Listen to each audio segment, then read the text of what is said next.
So we're doing the first oil change. Bike's got about exactly 5 hours on it. Hope this is focusing, but pretty good amount of sludge. I'm going to wipe it off on a paper towel and see exactly how much is on there, but looks like a good amount of metal shavings.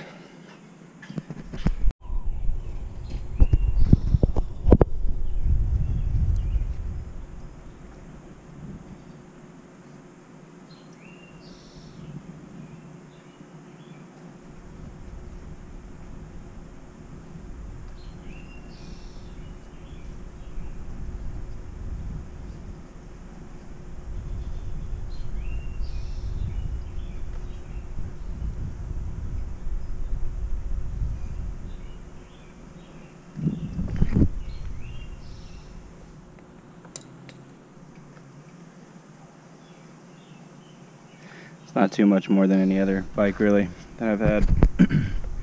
I change oil on these things religiously. Just if I race it, it gets changed. If I just ride for like a weekend, I'll go a whole weekend, you know, 2 or 3 days without changing it. But I don't know, it's 15-20 bucks each time. It's not a big deal, and I just, you know, peace of mind. I like doing it, keeping it fresh. So I got this cool little thing that helps with these bikes that have, some of these KTMs have the drain bolt, you know, on the very bottom down there, so it drains down. You know, these, it's so annoying when you have a skid plate. I hate having to take the skid plate off every single time, but I got this little thing from Slavin's Racing. This, basically put the bike on its side, screw this sucker in. It's got a little O-ring on there, so I'm doing this with the wrong hand. Oh God, of course.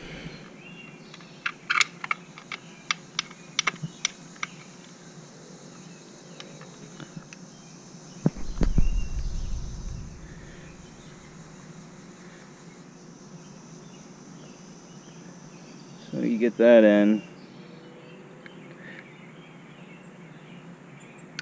Just finger tight. And I mean, you can attach another hose to it to make it even easier, but I just have a little bucket that I save all my oil in, you know, until it gets full, and then I recycle it. But it just makes it a lot easier and a lot cleaner. That's what I like about it.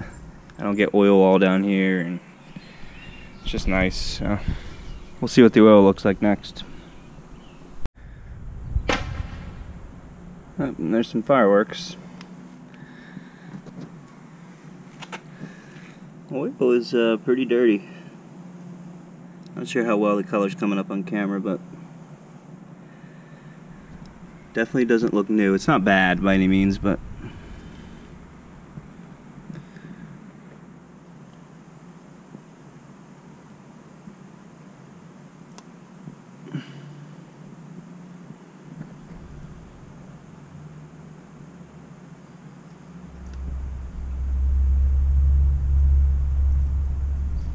it's fine.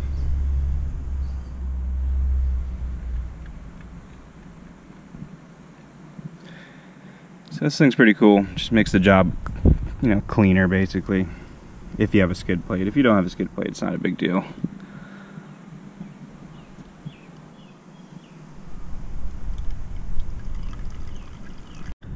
Alright, so we got the oil drained. We got this all cleaned up. I got a new fresh copper washer. Sorry about the filming. I'm holding this damn thing. And I like to torque these. I know a lot of people say you don't need to, but this is the one thing I do. I actually over-tightened the drain bolt in my YZ250, stripped it. Man, I couldn't get the leak to stop. I probably could have JB welded it or something, but I'm not ghetto like that, so I had to split the cases, you know, and basically went ahead and rebuilt the motor just because of a freaking stripped drain bolt. So put a fresh one in there. It's got a fresh copper washer. You can reuse those a couple times, maybe twice, 3 times, but I mean, they're so cheap. I don't know. I don't see a point in. Not like it's gonna hurt anything. You're just gonna leak a little oil if it didn't seal 100%. But these are copper washers, so they basically just form you know, to the shape. It should be a flat shape, but it's not always perfectly flat, so it doesn't always seal perfectly. That's why they tell you to reuse a fresh one every time. But of course they say that. Alright, so I'm having a little trouble getting that in, but it's just a tight fit with my fingers. Alright, and the manual says, so you obviously drain it fully. I've never had one of these KTM 2-strokes. All the 4-strokes have a oil screen and an oil filter. I was, you know, getting ready to change all that, but I guess you just drain the oil. There's not much to it in these 2-strokes. Mountain tight the drain plug, and here's the torque setting, 20 Newton meters. So let's set this thing. It was at 25, whatever I did last time.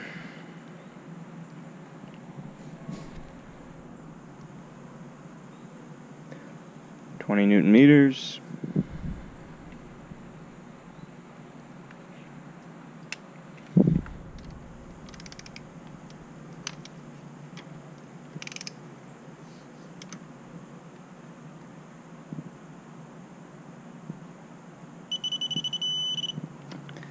That's it.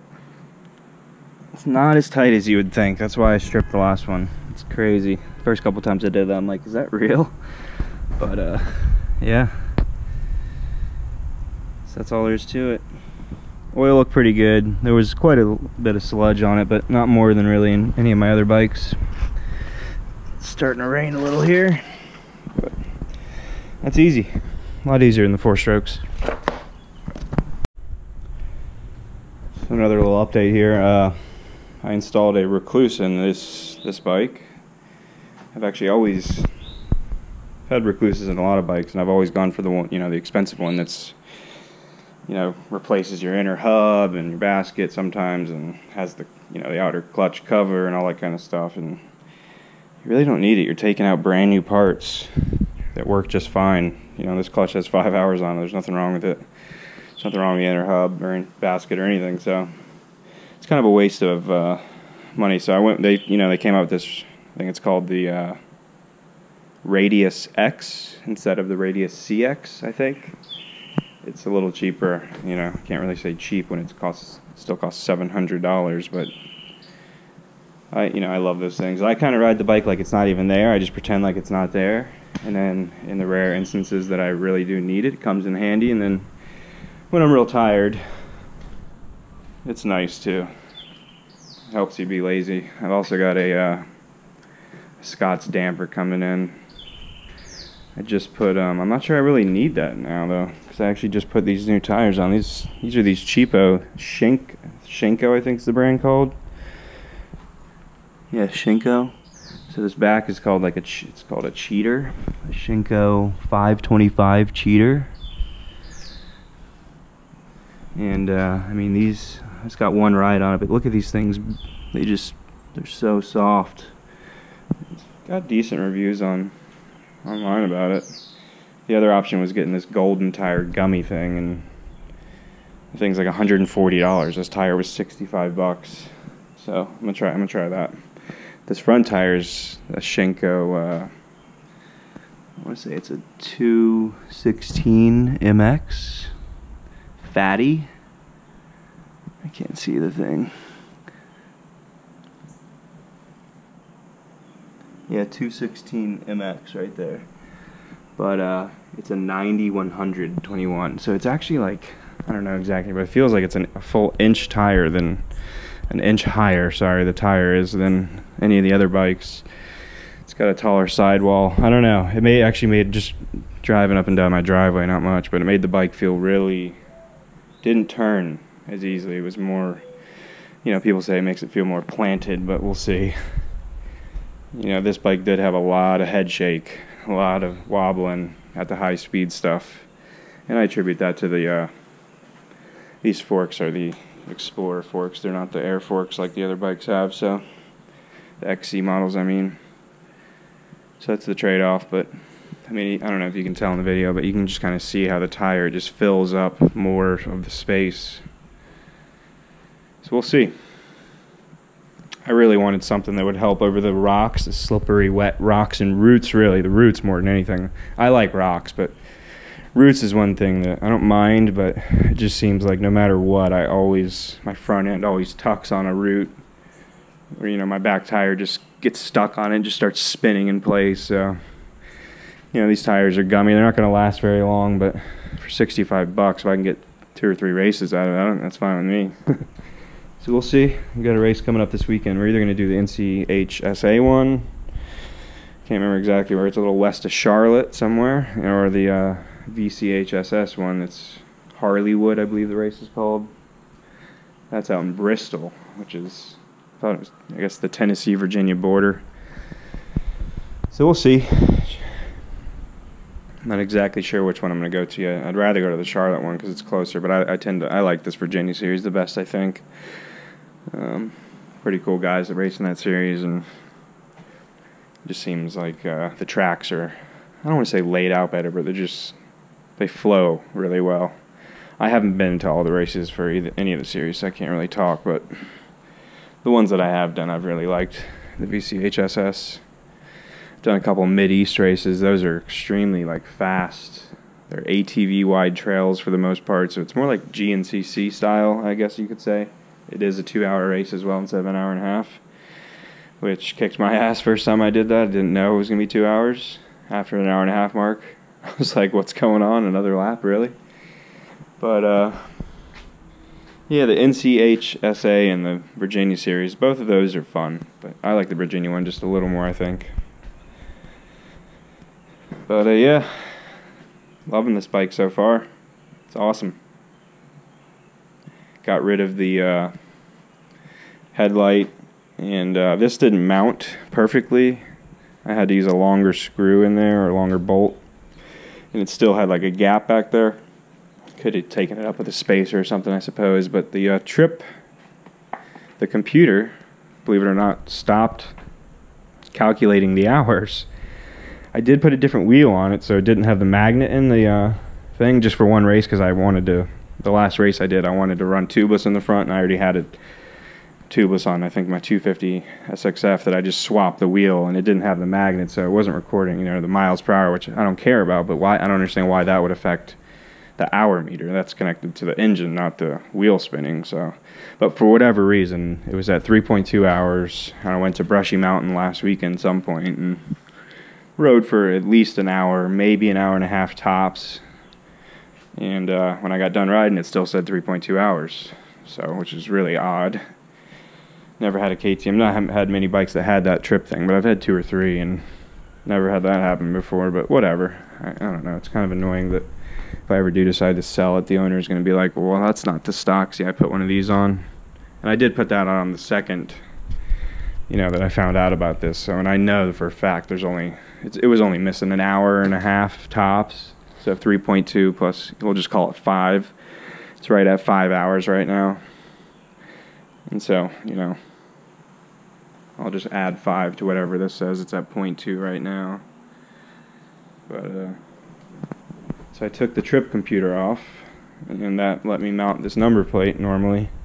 So it looks like the XC bikes. You don't need the thing. I'm not looking at that during the race. I mean, I guess I could track the mileage, but we already know, depends how many laps you do. It's usually 7 or 8 miles, they tell you. Don't really see a reason why I would ever want it, so I took that off. It actually, believe it or not, weighed more than you thought, more than you would think. It felt like a whole pound, maybe not, but it was heavy. I also took, the tail light off as soon as I bought it. Don't need that. It's just something else that's going to break. And everything else is pretty much stock. I got tubeless on this bike now. Put a pipe guard, skid plate. I don't think I'm going to change the pipe or the silencer. I don't see a need to. I used to always do that, but it's just like, why? I'm not, I'm a C rider on a good day. So what do I need more power for? Or move the power. I don't know.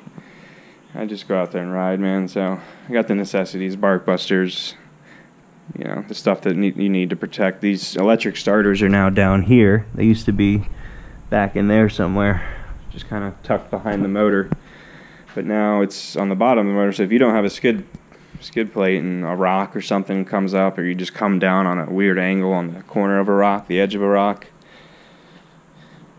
You know, a lot of reviews online say people bust their starter motors, which means you got to split the cases, because that thing's a pain in the ass to, you got to pull the whole motor out of the frame, I mean, because that thing's a pain in the ass to get to out here with the motor in the frame. I think some guys have said they've been able to lift the motor up while it's still inside there and finagle it out, but what a pain in the ass. I don't want to do that. I would probably just drop that off at the dealer. Yeah, really nothing else. I got these guys, if you've never sat on one of these Seat Concept seats, they are grossly overpriced, but Jesus Christ, they feel nice. I can't ride a bike without it now. All these stock seats are just horrible. And I know you're not supposed to sit very often, but let's face it, I do. These hour and a half long races, there's times that I'm sitting, my ass used to get horrible fucking rash. Horrible, but I got this seat, started wearing these, I think they're actually mountain bike, like downhill padded under, you know, shorts basically, like your boxers, but full of pads. And it's got a tailbone and a ass pad basically, and that thing helped a lot too. But the seat, really more than anything, is really what helped that. But that's pretty much it. I haven't really done anything else to it. I ordered a new spring, rear spring. I will put that in tomorrow or Friday, hopefully before the race. This bike sprung for, I want to say it's 165 to 187. I want to say it's a 22-pound, you know, gap between each spring, and I got the one size up from that, so 187 to whatever it is, 209. And I'm about 205, 210 with gear and a Camelback full of water. So hopefully that'll feel better. And everybody says, oh, you shouldn't do that without changing, you know, the springs up front and the forks, and I agree. And I actually have that 250 SXF bike right there. I've got another set of forks for that back there. Those are the forks that came on it, and I bought some air forks for that bike just to see how it felt, and I love them, so I'm probably gonna swap them on this bike just to compare, see how it feels. But with the air forks, you know, of course you can adjust the air pressure, and that effectively is your spring rate. So the bike will be balanced. You know, that Jeff Slavens racing guy says, I think he calls it like a stink bug, something or other, I don't know, it's really stupid, but it's basically just a washer that you put inside your, it like limits the travel, I guess, of the spring, so the bike kind of settles out. He's adamant that you need that. We'll see, you know, I'm sure you do. If he says it, he knows a lot more than I do, but I don't know what, you know, like I said, I'm a sea rider on a good day, man. I don't think I really need it, but we'll see. Hopefully just changing the spring will be enough. It doesn't even feel bad. The one thing I did notice was never had a bike with this PDS, and I couldn't slide into the ruts. Like, I felt like at times where you know your back tire is gonna, you know, slide into the rut, and you kind of hammer on the throttle once your tire, you know, slides into that rut. For whatever reason, the bike wasn't doing that, so don't know what it could have been, if it was just, you know, I haven't set the sag or anything yet, so I don't know. But I changed it up. Once I get this spring on, I'll set the sag, and I'll have the air forks on, so the bike will, you know, should be fairly well balanced, and we'll feel it again. So I forgot to mention, two of these bikes, clearly I have way too many fucking bikes, but two of these bikes I'm gonna have to sell. You know, I don't know.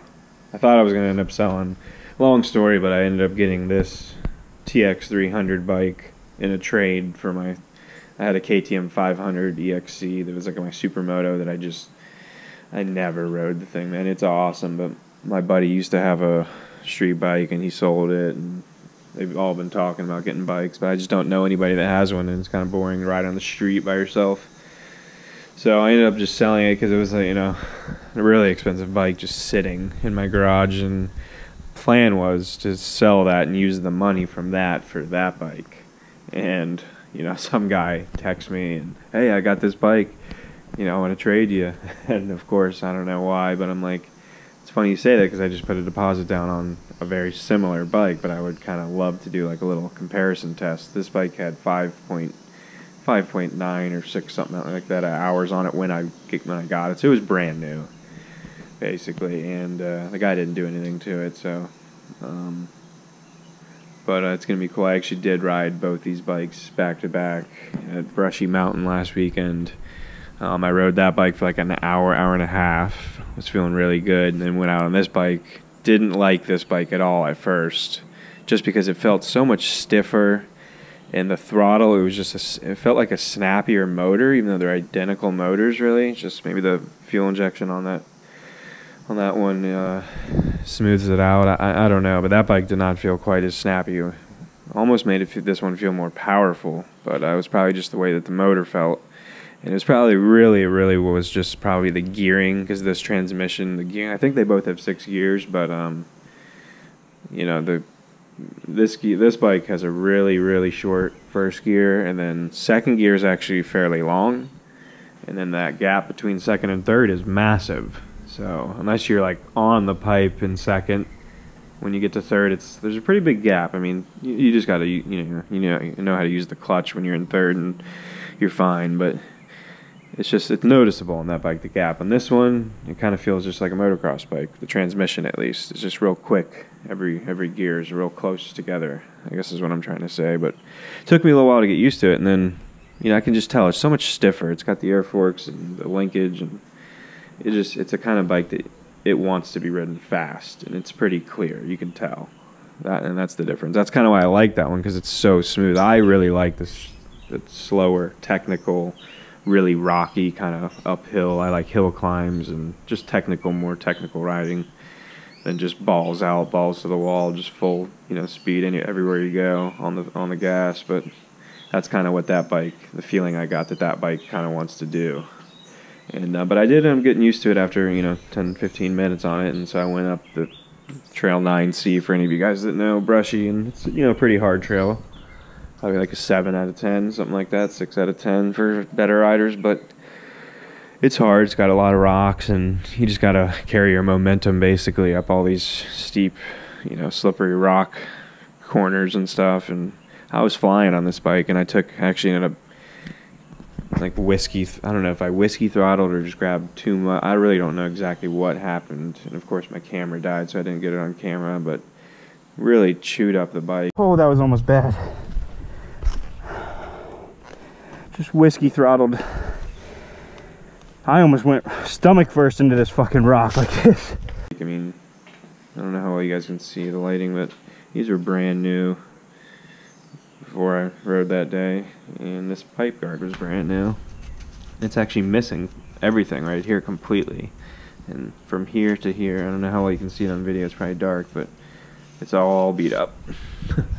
Probably would have destroyed that pipe, or at least dented it pretty good, because I hit a rock or something on the right side of my bike pretty hard. And it's so weird. I don't know why they do this. Didn't even realize it, but my bars were completely like, this side was probably right here, and this side was jammed up like up here, so the bars were like twisted almost at a 45-degree angle.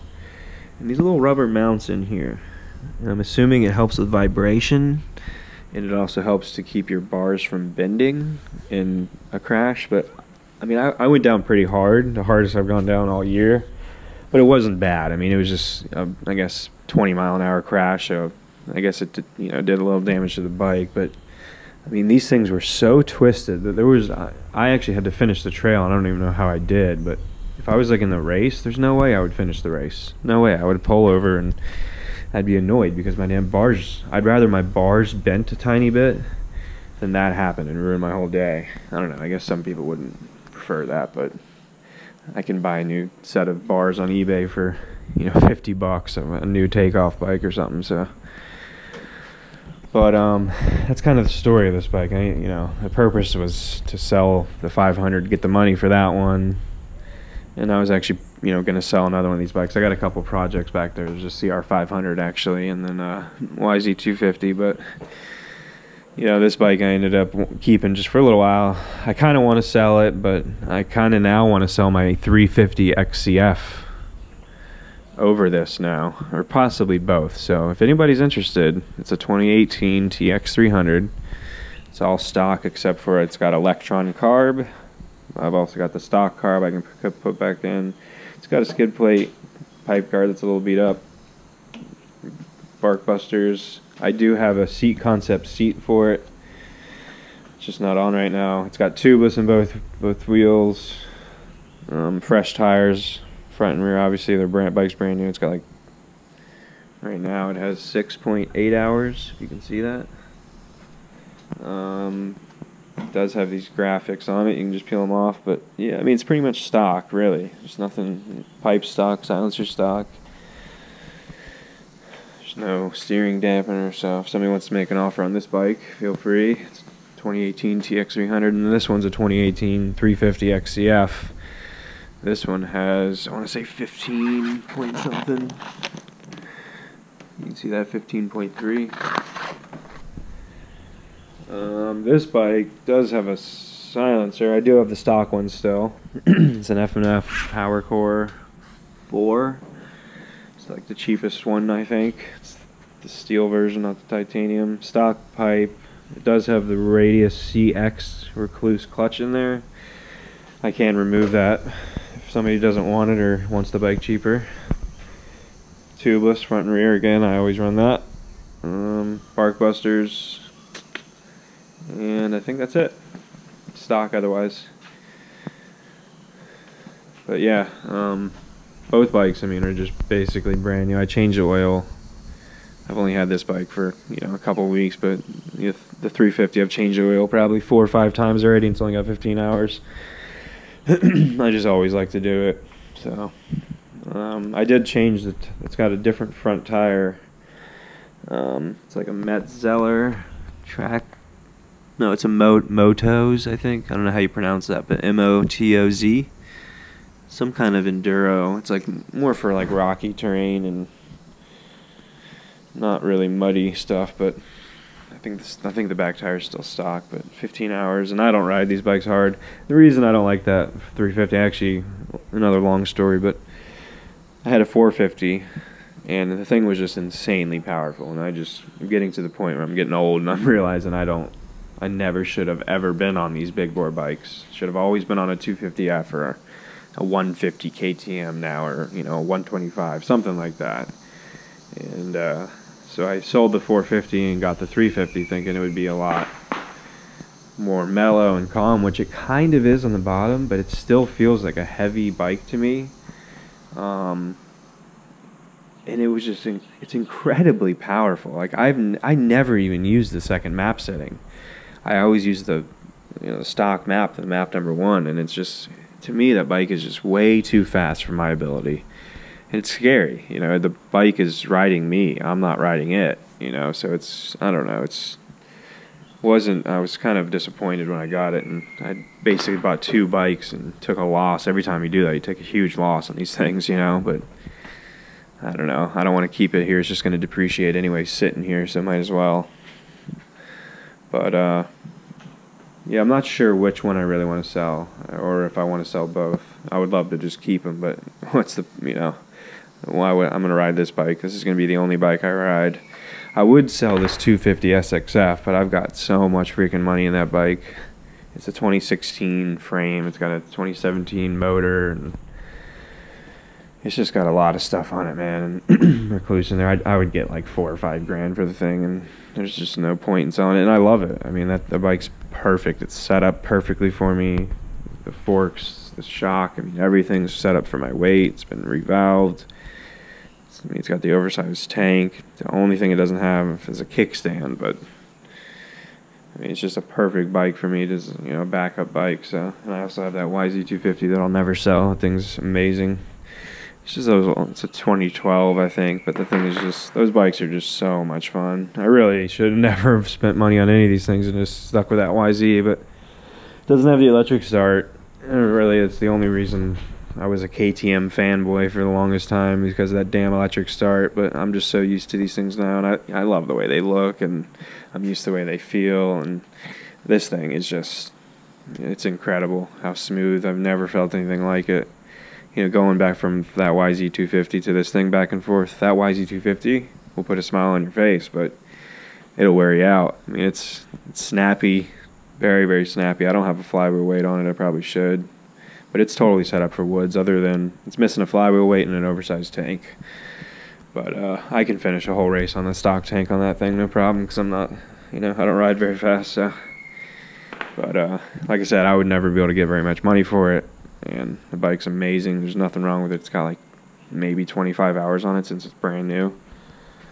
So that's one of those bikes I'll probably keep forever. And we got that CR500 back here. I was going to turn this into a CR500 AF. I was actually going to do a 250 motor. I actually have a 250 motor, CR250, a 2001 CR250 motor. I was going to put in that. I've actually got the Y piece custom made. I've got a lot of things. It's very close, but I could never find a welder that I trusted, that I knew, that had done something like this before. Everybody says they can do it, but I don't really want to just some random person doing that. It's a pretty serious thing, I think. I don't know, but so whatever. I ended up deciding to do a 500, and same thing happened, and I just couldn't find anybody. The 500, the reason I switched to that is because there's just so many more parts that are available for these conversions. But I got even closer with the 500, but still, again, I just cannot find somebody that I trust to finish up the welding. So what I ended up deciding to do was put the 500 back together. I don't know if you can see that, but that frame right there is a CR500 frame from 1996, and it's just got powder coated. Looks brand new. Subframe's up there. I got to take that in next to get powder coated. Don't know why I didn't do them at the same time, but I've got some, the forks and everything right there. I'm not sure what I'm gonna do with those. Just clean them up and get them freshened up, or figure out some way to get these, CRF 450 forks on there. I'm not sure if they even fit or how that would work, but I'll look it up. But it's gonna be cool to get that thing back together. I've never ridden a 500 before. Yeah, I'm not gonna ride. I'll ride it once or twice and it'll sit in my garage forever probably. But that YZ250 over there is one of my old bikes that my buddy actually bought, and that's the bike I had talked about where I stripped the damn drain bolt and freaking I just couldn't believe it. So the motor was an 05 motor, and it had a lot of hours on it. It did have it's got a Eric Gore 300 kit in it, so it doesn't, I don't know, the motor was rebuilt by Eric Gore's team, whoever did it up there, probably 2 to 3 years ago. Bike's probably got 50 hours on it since then, so didn't need to be rebuilt completely, but I stripped the drain bolt. It was time to split the cases anyway, because I had to replace one of the cases, and I ended up just deciding to replace all the bearings and new crank, new piston, new everything. So that motor is still halfway apart. It's almost done. I just got to finish putting the clutch and everything back in there, and then I can put the motor back in, and that one will be done and out of my garage. And then that bike back there, the last one over there, is an XR 650R plated Supermoto. Got an ignition, which is obviously not stock. Doesn't run without the key, which is pretty cool. There's not many XR 650s like this one. It's another bike that'll never sell. Thing is a blast on the street. But yeah, if anybody, like I said, anybody wants to make an offer on either of these two bikes here, don't really know what I'm looking for. Just something fair, guys. I don't know. I mean, I'm not gonna ask too much, but I'm not dying to sell them, so I'm not gonna, accept any lowball offers either. This bike, I think, is close to 10 grand. I think I have the receipt. The guy paid like 10.2 after taxes and all that kind of stuff. The XCF, the 350, I paid, I want to say it's 10,399 plus taxes and everything. So I ended up paying close to 11 grand for that. The pipe, the Recluse, the Barkbusters, that's another, $1,500. The two tubeless, yeah, I mean at least another $1,500. So I've probably spent 12.5 grand on that bike. It's probably only worth 8,500, 8 grand, somewhere around there, but I don't know. It's got a lot of stuff on it with the Recluse and everything. I'd like more than that if I could. But, make an offer. We'll see what happens.